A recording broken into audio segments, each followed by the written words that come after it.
అంతవరకు నిద్రపోతున్న మహానుభావుడు ఒక్కసారి లేచి కళ్ళు తెరిచాడంతే. అంతకాలం ఆయన యొక్క నిద్ర ఒట్టి నిద్ర కాదు, ఒక తపస్సుతో కూడిన యోగ నిద్ర. అలాంటి మహాత్ములు కానీ ఎదురుగా కళ్ళు తెరిస్తే ఎదుటి వస్తువు ఆ తేజస్సు తట్టుకోలేదు. అందుకే ఇతను కంటి నుంచి వచ్చిన తేజస్సుతో ఎదురుగా ఉన్న కాలయమునుడు దగ్ధమయ్యాడు. అప్పుడు ఎవడితడు అనుకుని చుట్టూ చూస్తున్నాడు. అతడి పేరు ముచుకుందుడు. ఎవరి వల్ల ఇది జరిగింది అని చూస్తున్నాడు ఆయన. ఇక్కడ ఈ ముచుకుందుడు రాముని కంటే పూర్వీకులైన ఎప్పటివాడో అయినటువంటి ఇక్ష్వాకు వంశానికి చెందిన మాంధాతృ చక్రవర్తి యొక్క పుత్రుడండి ముచుకుందుడు. ఎప్పటివాడో చూడండి, ఏనాటి యుగాల నాటివాడో. ఇది ద్వాపర యుగం, అది ఏనాటి యుగమో అది. ఇక్కడ త్రేతాయుగం అనడానికి కూడా లేదు, తత్పూర్వమే. రామావతారమే మొన్నటి త్రేతలో జరగలేదని పురాణాలు చెప్తున్నాయి.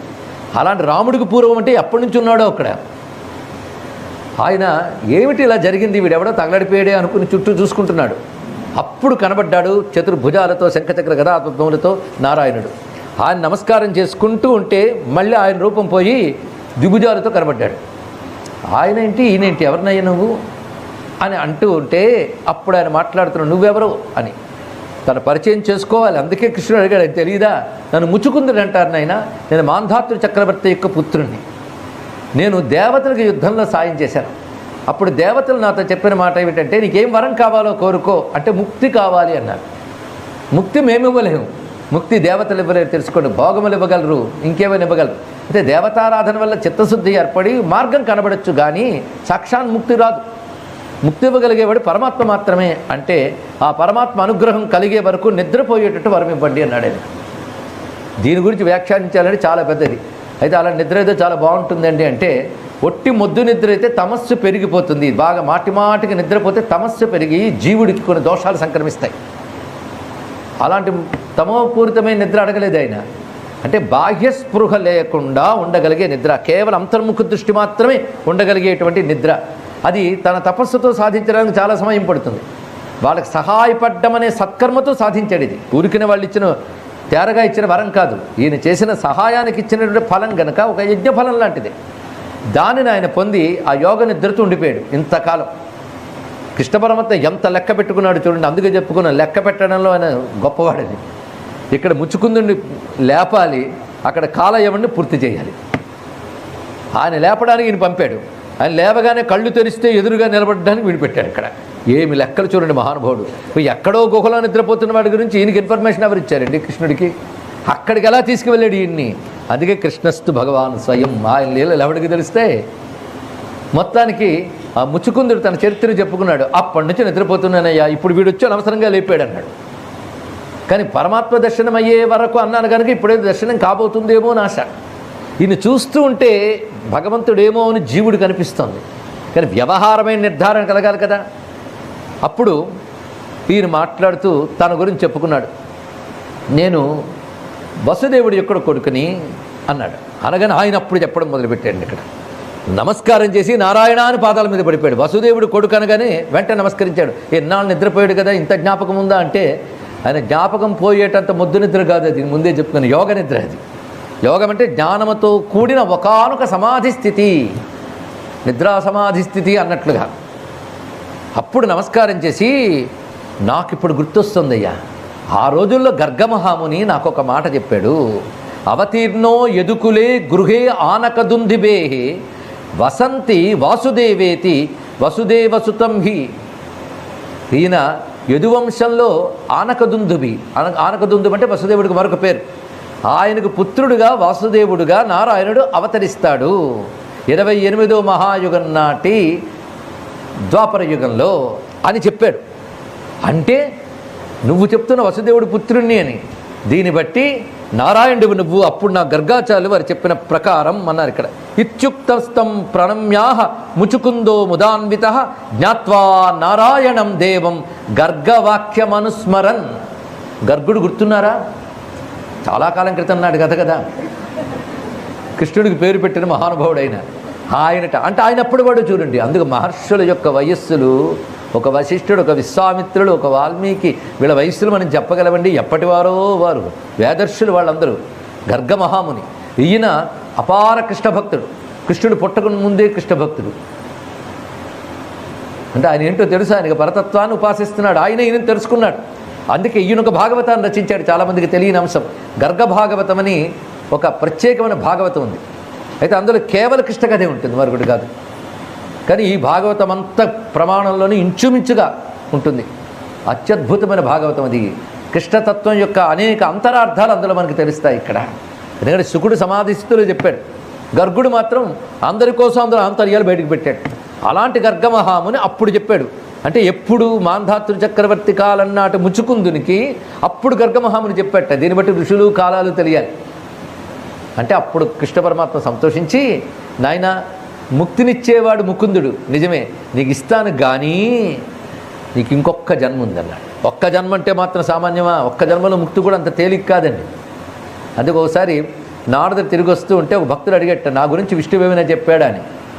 ముక్తిస్తానన్నాడంటే 300 జన్మలు పడుతుంది నీకు అన్నాడట. 300 జన్మల్లో ముక్తిస్తాడా అని ఆనందించేటండి నేను ఇక్కడ. ఎందుకంటే అంత తేలిక. ఎందుకంటే ప్రకృతిలో జీవుడు పడి ఇప్పటికన్నీ కోట్ల జన్మలు అయ్యాయో. అందువల్లే శరీరాలు నేను అనుకోవడం అలవాటైపోయింది కోట్ల జన్మలుగా. పరమాత్మను తెలుసుకోలేకపోతున్నాం. ఎందుకంటే శరీరాలు అలవాటైనట్టు పరమాత్మ అలవాటు కాలేదు, ప్రపంచం అలవాటైనట్టు పరమాత్మ అలవాటు కాలేదు. ఇదే ప్రపంచంలో దేవుళ్ళు ఆడుతూ నేను చచ్చుచు పుట్టుచు, అందుకే పరమార్థం ఎక్కట్లేదు. కోట్ల జన్మలు అలవాటండి. కొన్ని ఏళ్ళు ఒక దురలవాటు ఉంటేనే మాన్పించడం కష్టం. కొన్ని కోట్ల జన్మల అలవాటు జీవుడికి అయిపోయింది కనుకనే పరమార్థం గురించి అందరూ తెలుసుకోలేకపోతున్నారు. ఎందుకంటే వాడికి ఇంకా జన్మలు ఉన్నాయి కనుక. ఎవడికి జన్మలు తగ్గుతూ ఉంటాయో వాడికి భగవంతుడి మీద దృష్టి పెడుతుంది. వాడి సాధన బలమైతే జన్మలు తక్కువలోనే వస్తాయి. ఒక్క జన్మ అంటే చిన్న విషయం కాదు. ఒక్క జన్మ నీకుందయ్యా అన్నాడు కృష్ణ పరమాత్మ. ఎవడికి జన్మలు తగ్గుతూ ఉంటాయో వాడికి భగవంతుడి మీద దృష్టి పెడుతుంది. వాడి సాధన బలమైతే జన్మలు తక్కువలోనే వస్తాయి. ఒక్క జన్మ అంటే చిన్న విషయం కాదు. ఒక్క జన్మ నీకుందయ్యా అన్నాడు కృష్ణ పరమాత్మ. ఎందుకంటే నువ్వు రాజుగా పాలన చేసినప్పుడు ప్రజారక్షణ కోసం వేట చేయడం అనేది రాజధర్మం. కానీ నువ్వు వినోదం కోసమని హింస చేసావు. దాని ఫలితం అనుభవించడానికి అంటే ముచ్చుకుందుడుగా నువ్వు ఉన్నప్పుడు చేసిన దాని ఫలితం అనుభవించడానికి ఒక్క జన్మ ఉంది అన్నాడు. అంతవరకు ఏం చేయాలి? ఇప్పుడు ఎలాగ నిద్రలేచావు కనుక మళ్ళీ వేటాడేస్తావా? అంతవరకు సాధన చేయాలి. ఆ సాధన వల్ల శుద్ధుడివైతే మరొక జన్మలో ముక్తి వస్తుంది. ఇది ముచ్చుకుందుడికి చెప్పాడు. దీని మీద ఎన్ని ఆలోచించాలో. అప్పుడు కృష్ణ పరమాత్మ అంతర్ధానమైపోయాడు. ఈయన బయటకు వచ్చాడు. వచ్చి చూసేటప్పటికల్లా ఆశ్చర్యపోయాడండి. ఎందుకంటే చుట్టూ జనాలు చాలా చిన్నగా కనబడుతున్నట్ట. ఎందుకంటే ఆయన ఏనాటి యుగాలు నటువాడు. ఇది ద్వాపర యుగాంతం, ఇంచుమించు కలి ప్రవేశిస్తున్నాడు. కృష్ణ పరమాత్మ పాదం ఉంది కనుక కలి అడుగు వేయలేదు ఇంకా. అప్పటికే చాలామంది శరీర ప్రమాణాలు తగ్గిపోయి అప్పటికే, ఇప్పుడు ఇంకా తగ్గిపోయి ఉంటాయి. కానీ పనికిమాలిన అహంకారం ఉంది కదా, మనమే అన్ని యుగాల కంటే గొప్పవాళ్ళం అనుకుంటున్నాం. అన్ని యుగాల్లో అల్పమైన జీవులు కలియుగంలోనే ఉంటారు. శరీర ప్రమాణాలు తక్కువ, ఆయు ప్రమాణాలు తక్కువ, బుద్ధి తక్కువ. ఎంత తక్కువ అంటే బుద్ధి తక్కువ అంటే ఒప్పుకోనంత తక్కువ. నువ్వు అజ్ఞానివిరా అంటే ఒప్పుకోడు, అది కూడా అజ్ఞానం. ఎందుకంటే అజ్ఞానాన్ని గుర్తించాడు సగం జ్ఞానం ఉన్నట్లే. అంత భయంకరమైనది. ఇదే పెద్ద జ్ఞానమని విర్రవీగుతాడు, మిడిసిపడతాడు. కేవలం మెటీరియల్ అవుట్లుక్ మాత్రమే ఉంటూ కనిపించే ప్రపంచమే సత్యం అనుకోవడం అత్యంత అల్పమైన బుద్ధి అండి ఇక్కడ. దీనికి అతీతమైనది ఎంత ఉందో, అతీంద్రియమైనది, అది తెలుసుకోగలిగితే ఆ జ్ఞానం గొప్పది. కానీ ఆ జ్ఞానం తెలియని యుగం కలియుగం వచ్చేస్తుందని తెలుసుకున్నాడు ఇక్కడ. ఓహో, ఇది దాపురించిందో యుగం, ఒక్కొక్కరు ఇంతింత కనబడుతున్నారు అనుకున్నాడు. అనుకుని ఇంకా తపస్సు చేయడం కష్టమే. ఎందుకంటే శేష జీవితం తపస్సుతో పవిత్రం చేసుకుంటూనే తర్వాత ఉత్కృష్ట జన్మ లభించి పరమాత్మను పొందవచ్చు. తపస్సు చేసుకోవాలంటే సరైన చోటు కనబడాలి కదా. కలియుగంలో సరైన చోటు ఉండదు తపస్సును ఆచరించడానికి. తెలుసుకోండి, ఇక్కడ పవిత్రమైన భూములు అంతరించిపోతాయి, తపశ్శక్తి పోతుంది. ఇక క్షేత్రములు యందు ఆలయాలందు భయంకరమైన పనికిమాలిన రాజకీయ చోరులు చేరి వాటి పవిత్రను పోగొడతారు అని నేను చెప్పలేదు, పురాణాలు చెప్తున్నాయి. భారతంలో మార్కండేయుడు చెప్తాడు, తిక్కన గారే చెప్పారు. ఏమిటంటే పావనాశ్రమ భూములం దేవతాయత నంబులం భువి పావనాశ్రమ భూములం చెడి పాడగున్ అన్నాడు. ఇక్కడ దేవతాయతనములు, తపోభూములు అన్నీ పాడైపోతాయి. ఒక పెద్ద ఆశ్రమం పెట్టాడంటే అక్కడ వ్యాపారం, అకౌంటు, వంచన.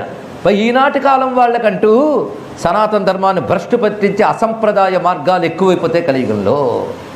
ఎవడికి వాడు పరాయి భాషలో మాట్లాడగలిగినంత మాత్రాన, 4-5 వేదాంత మాటలు చెప్పినంత మాత్రాన వాళ్ళు మహాగురువులైపోతారు. వాళ్ళు వెంట పడుతూ ఉంటారు, మూకలు బయలుదేరుతాయి. ఎందుకంటే సంప్రదాయబద్ధంగా చెప్తే వీళ్ళకి ఎక్కవు. కానీ అసంప్రదాయ ధోరణిలో ఉన్న వాళ్ళు గురువులుగా చలామణవుతారు. వాళ్ళకంటూ ఆశ్రమాలు తయారు చేస్తారు. వాళ్ళ వల్ల ధర్మభ్రష్టులు ఎందరూ అవుతారు. వాళ్ళు చెప్పే మాటలు ప్రబోధాలు అయిపోతాయి. అవన్నీ వేద విరుద్ధములు, శాస్త్ర విరుద్ధములు అని చెప్పడానికి శాస్త్రం తెలిసిన వాళ్ళు మాట్లాడి విండు. ఇలాంటి యుగం వస్తుంది. కానీ సాధనకి సరైన ఉపదేశం ఉండదు, సరైన పవిత్ర స్థానం ఉండదు. ఎందుకంటే స్థానం సరిగ్గా లేకపోతే చేసిన సాధన ఫలించదు. అందుకే ఎక్కడా సరైన చోటు ఉండదు కలియుగంలో భయపడ్డట్టు. అంటే ఎవరికి మంచి కాలం తెలుస్తుందో వాళ్ళు చెడు కాలం చూసి అయ్యో అంటారు. కానీ ఇందులోనే పుట్టి ఇందులో పెరిగే వరకు దీని చెడును గుర్తించడం కూడా కష్టం అండి. ముచ్చుకుంది ఇలా అనుకున్నవాడి ఒక్కసారి నేను ఎక్కడికి వెళ్ళాలి ఈ జీవితం పూర్తయ్యే వరకు, ఏం తర్వాత ఎప్పుడో గొప్ప జన్మ అన్నారు. కానీ ఇప్పుడు ఎలా ఉన్నదంటే సమీక్ష క్షుల్లకాన్ మర్త్యాన్ పశూన్ వీరుధ్వనస్పతీన్ మత్వా కలియుగం ప్రాప్తం జగామ దిశముత్తరాం. అక్కడ పశువులు కూడా అల్ప ప్రాణులైపోయాయి. అదేవిధంగా వీరుధములు వనస్పతులు అంటే సస్యములు ఓషధులు నెమ్మది నెమ్మదిగా పోతాయి. అందుకే కూరల వంటివి పళ్ళ వంటివే తింటున్నారు. కానీ అచ్చమైన పళ్ళు అచ్చమైన కూరలు కొన్ని దశాబ్దాల క్రితం తిన్న వాళ్ళు ఆ రుచి లేనివి ఇప్పుడు తింటున్నారు. అందరికీ తెలిసి ఆ విషయం. ఒక్క కూరగాయగాను పండుగను ఏమైపోయాయో అప్పటికే కలియుగంలో క్షీణిస్తానని ఆయన గుర్తించేశాడు. కనుక సాధన కష్టమని అంటూ ఉంటే అప్పుడు కృష్ణుని యొక్క ఆజ్ఞతో ఉత్తర దిశ వైపు వెళ్ళాడైనా. ఆ ఉత్తర దిశే ఇంత భూప్రపంచంలో ప్రపంచాన్ని ఎప్పటికైనా కాపాడగలిగేది ఆ ఉత్తర దిక్కు మాత్రమే. ఆ ఉత్తర దిక్కు వెళ్తున్నాడు. ఏమిటా ఉత్తర దిక్కు అంటే బదరీ ఆశ్రమం ఆసాధ్య నరనారాయణాలయం. గుర్తున్నదా నరనారాయణ అవతారం గురించి ఎందుకు చెప్పుకున్నాము? అప్పుడు ఏదో వినాలండి, ఇప్పుడు వినాలి దీని గురించి. ఎప్పటికైనా ప్రపంచాన్ని రక్షించగలిగే సర్వశక్తులు భారతదేశం నుంచే అన్ని దేశాలకి లభిస్తాయి. అది కూడా ఆ బదర్యాశ్రమ ప్రాంతంలో ఉన్న సిద్ధభూముల్లో అనేక మంది మహాత్ములు నేటికి ఉన్నారు నరనారాయణుని ఆశ్రయించుకుని. అవి మనకు అగోచరములైన భూములు. అవి కూడా గోచరిస్తే అక్కడ దుకాణాలు పెడతారు వీళ్ళందరూ వెళ్ళి. ఇప్పటికే అక్కడ చూసి వచ్చాం ఇక్కడ చూసి వచ్చామని మాయ మాటలు చెప్తూ ఉన్నటువంటి వాళ్ళు చాలామంది తయారయ్యారు. కానీ అవి మామూలు కళ్ళ గోచరం కానివి అల్ప సాధకులకు లభించని సిద్ధభూములు నేటికి ఉన్నాయి. అక్కడికి వెళ్ళి ముచ్చుకుందుడు అక్కడ తన ఆయువంతా సాధన చేసుకోవడానికి నిశ్చయించుకుని బదర్యాశ్రమం ఆసాధ్య నరనారాయణాలయం సర్వద్వంద్వ సహశాంత. సర్వద్వంద్వ సహ ద్వంద్వములంటి సహించేటువంటి శక్తియే తపస్సుకు చాలా అవసరం. ఇది గుర్తుపెట్టుకోండి. సుఖదుఖ లాభ నష్టాదులు వీటిని సహించగలిగే శక్తి తపస్సు ద్వారా సంపాదించుకుని శాంతుడై అక్కడ బదరికాశ్రమంలో ఉన్నాడు ముచ్చుకుందుడు.